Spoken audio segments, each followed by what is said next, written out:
So everyone, we'd appreciate if you would go back to the workplace where you're. Is there a place that you would be able to speak to us? Not today. We have other things going on. Do you think we're not worth speaking to, Stan? I work here. To dismiss us instead of talk to us. You told us that we had to come work in person here 4 days a week. This is our work. Stan, are you running away from us? No, I'm directing you back to your place of work. Okay, where's my place of work? If you could just go this way, you guys. Will you come this way with us? No, I'm in a meeting. I'm working. Okay, well, we have some quick questions. If you answer them, we'd be happy to go back to our desks. All right. Thank you. For you? Thank you. You don't want to answer any questions? I've directed you back to your workplace. Is that a good answer, guys? Absolutely not. Come on, Stan. Not a really good answer, Stan. 通勤通学中の皆様おはようございます。ブクタの世界時事ニュースのお時間です。さあ本日はですね、アメリカのとあるメディアの解雇劇についての話題になります。今回ですね、アメリカの元ファッション誌、これね、元です。元ファッション誌のティーンボーグというメディアがあるんですが、ここでレイオフが実施されることになったんですね。するとその同僚たちが人事部に押しかけてこれに抗議をしました。すると皆さんどうなったと思いますか？ここに押しかけた人たちもまとめて解雇になりました。本日は一体何が起きているのか詳しく見ていきたいと思います。この番組は海外のホットな時事ニュースをお届けします。通勤通学のともにちょうどいいチャンネルとなってますので、ぜひチャンネル登録お願いします。さあ、それでは本題です。こちらね、見えておりますが、皆さんね、ティーンボーグというメディアご存知でしょうか？まあ、このメディアはですね、大変お目覚めになっていることで知られておりまして、今回ね、レイオフが実施されることになりました。するとですね、ここでね、いろいろあったようですので、こちら詳しく見ていきましょうね。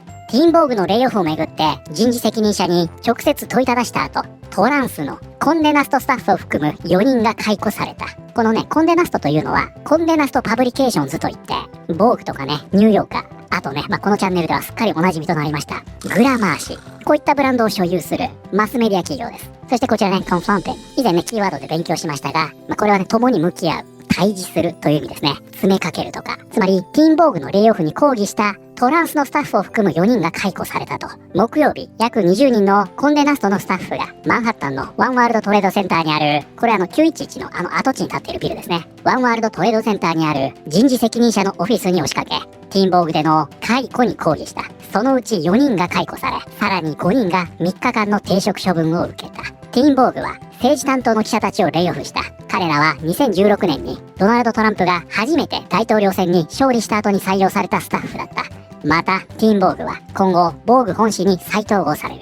ティーンボーグはこれからキャリア形成、カルチャーリーダーシップ、そして若者にとって最も重要なテーマに重点を置く方針だ。ということで今回ね、話題になっておりますティーンボーグ。こちらになりますね。皆さんご存知ですか？これね、もともと雑誌だったんですが、今はね、結構大変なことになっていたんですよ。ティーンボーグはアメリカの、ここすごいでしょ？もうすでにウィキペディアにね、進歩主義的なと書かれています。アメリカの進歩主義的なオンライン出版物で、もともとは印刷媒体として2003年1月に刊行された。ボーグの姉妹誌として立ち上げられ、10代の少女や若い女性を主なターゲットとしていた。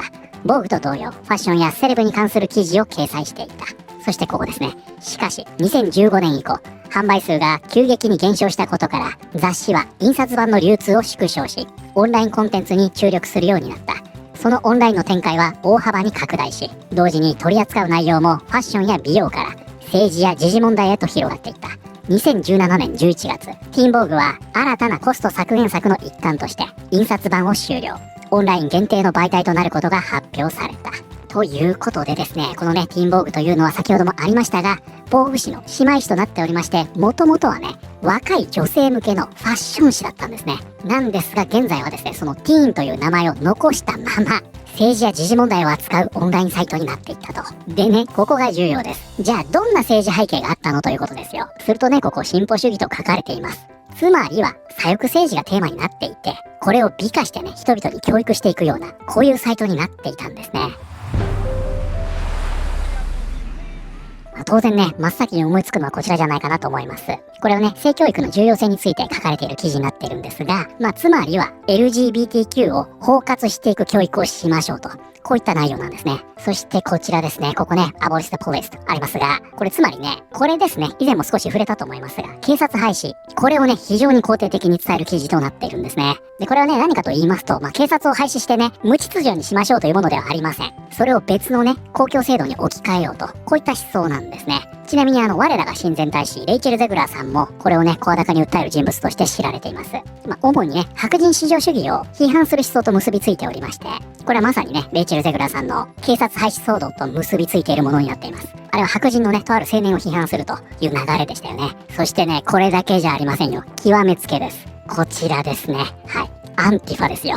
このアンティファをですね、非常に肯定的に解説していくという記事です。そしてこれすごいのがね、ここにあるんですが、これね、誰に話を聞いてるかということです。このグループについて詳しく知るために、ティーンボーグはダートマス大学の歴史家であり、アンティファ、反ファシストハンドブックの著者であるマーク・ブレイに話を聞いたと。ということでですね、アンティファのハンドブックを書いている著者に話を聞いていると、当然この著書もね、アンティファを批判的に書いてるわけじゃないですからね、ファシストに対抗するために必要なんだと。ただね、これに関してはさすがにやりすぎだということで、こちらね、ABC の記事になりますが、批判されていました。ティーンボーグ、急進的団体であるアンティファやブラックパンサー党を称賛、推奨する記事を掲載したとして非難される。ティーンボーグはそのウェブサイトのニュースと政治欄に掲載した記事について批判を受けている。そこでは左翼組織の暴力的な歴史を美化し、歪めて描いていると指摘されている。月曜の朝、このティーン向けのファッション誌はブラックパンサー党の創設52周年を記念したが、その取り上げ方は全国メディアと多くのアメリカ国民との間に広がりつつある認識の隔たりを浮き彫りにした。ということで、ブラックパンサー党というのは黒人解放闘争を展開していた、急進的なね、政治組織ですよね。だから今でいうアンティファとか BLM、ここに繋がっていく源流と。で、このティーンボーグは、ティーン向けのファッション誌としてこれを美化し宣伝していると。そういう元雑誌、現在のオンラインメディアなんですね。だからこういうのを見て感化されて、そっちに走るという人も少なからずいるでしょうね。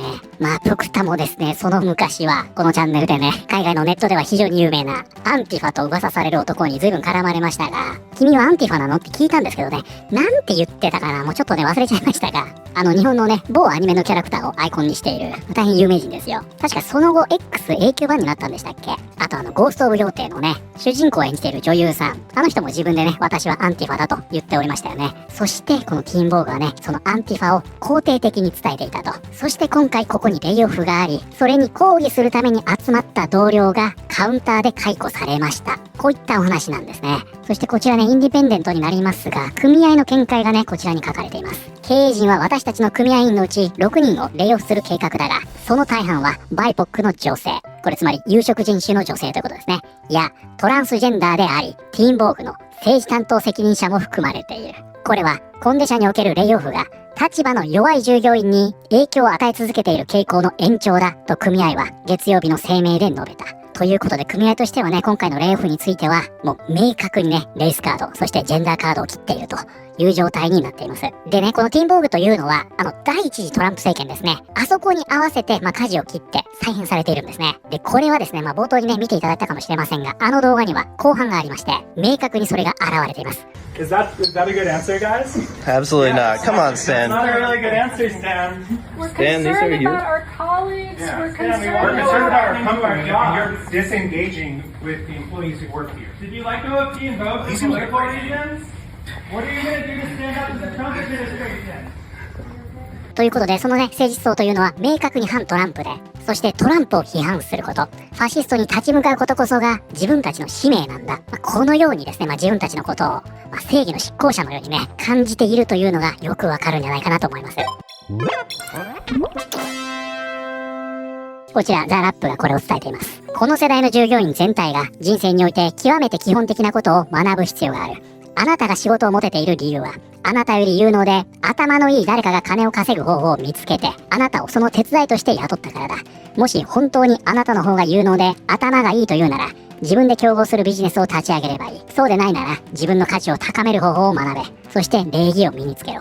こうした目覚めた愚か者はもっと解雇されるべきだ。そしてこの下にね、ちょうどこれ出ているんで、ご紹介しておきますが、これね、この講義に参加していた人物ですね。私は組合員として、そして懸念を抱いた従業員として、スタン氏に質問をしただけだ。それは完全に私の合法的な権利の範囲内だ。自分のアイデンティティを持ち出すのは好きではないが、私が落ち着いて質問をしていただけなのに、会社が私の行動を攻撃的と言っているのは、明らかにトランス差別的な犬笛だと感じている。ということで、先ほどの記事にね、わざわざトランスの従業員が解雇されたというように書かれていたんですが、これはね、当人がジェンダーカードを切っているからというわけなんですね。この解雇はトランスフォビアだと。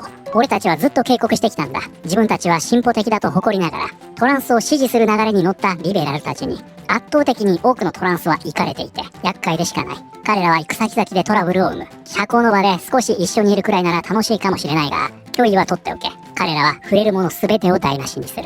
ということで、ちょっとね、この後半の部分は僕とは反対ですね。多くのトランスジェンダーは目立ちたくないはずなので、むしろ穏健派だと思うんですよね。ただその中でも一部の活動家、そのトランス女性だったら、女性を目指しているわけではない。トランスジェンダーになることで、その特権をブンブン振り回して好き放題やりたい活動家が悪目立ちしすぎているということなんじゃないかなと僕とは思っています。私なら4人以上解雇していただろう。彼らは現実に戻る必要がある。こんなやり方で職場の不満を解決できると思っている時点で、感情面でも精神面でも子供のままだ。バカとチンピラが合体したようなこの状況は本当に終わらせるべきだ。というか、彼らがこれまでうまくいくと思っていたこと自体が理解できない。これから痛い目を見て学ぶべき教訓がたくさんあるだろう。雇い主が、わあ、彼らを採用しようなんて思うと本気で考えているんだろうか。そんなことは絶対にないだろう。もし自分の従業員があんな風に振る舞ったら、警察に連行させて、会社の所有地から出入り禁止にするだろう。あのクソみたいな茶番は、間違いなく解雇事案だから、失業手当の受給資格にも異議を唱えるつもりだ。この人ね、スタン愛してるよと言っておりますが、人事部の人ですね。ということでね、現在はこちら、先ほど出ました組合ですね。このね、レイオフをめぐる一連の解雇というのは、不当解雇だと。